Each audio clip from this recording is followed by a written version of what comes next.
All right, Preston, so let's start with the early years. What's your first memory of the sport of baseball? I remember going out with my dad and him playing catch with me and playing. There was a little game that we used to play where, throw the ball and you always want to hit your target in the chest. 1 point for the chest, 2 points for the head. And those are the first memories I have. Now, you grew up in Texas, right? Correct. But you weren't a Rangers fan? You weren't...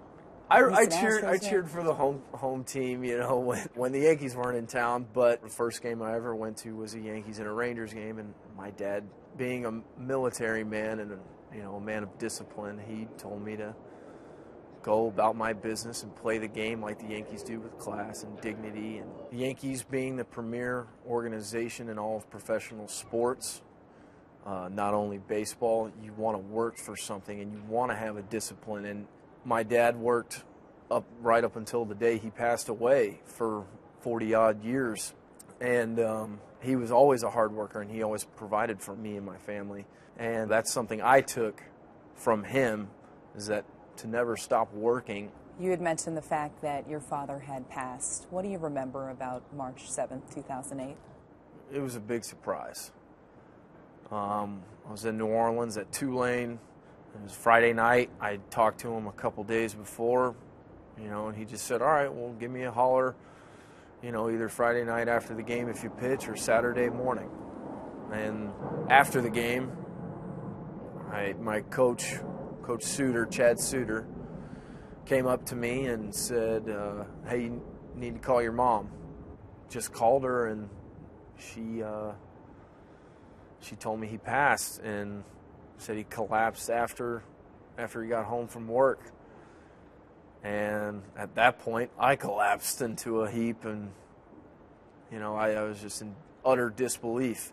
You never think about losing your parent, but it was quite emotional, and I can't be thankful enough of my family at Tulane that were all there taking care of me. So I stayed through the weekend, and I wound up pitching on Sunday, and was pretty even-keeled at that point, and I treated it like every other outing. And then after I finished the game and I knew that it was over with, I kind of became emotional, but all my teammates were there for me and had their arms around me, which I can't really put into words how thankful I am for that. You mentioned how close you were with that Tulane community. What was the reaction when they had found out that you'd been drafted by the New York Yankees? They were all very, very proud. Like I've told other people, it was an easy transition for me coming from Tulane to the Yankees as far as a rules and discipline standpoint. And so when I got drafted by the Yankees, I remember Coach Jones saying it's very fitting.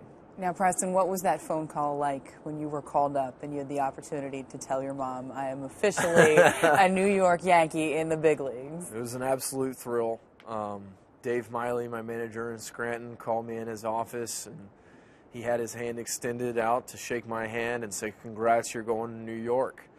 And from there, my mom was obviously my first phone call, and I went out in the parking lot, and I could hear a great inflection in her voice and an excitement in her voice, and she goes, well, what's going on with you?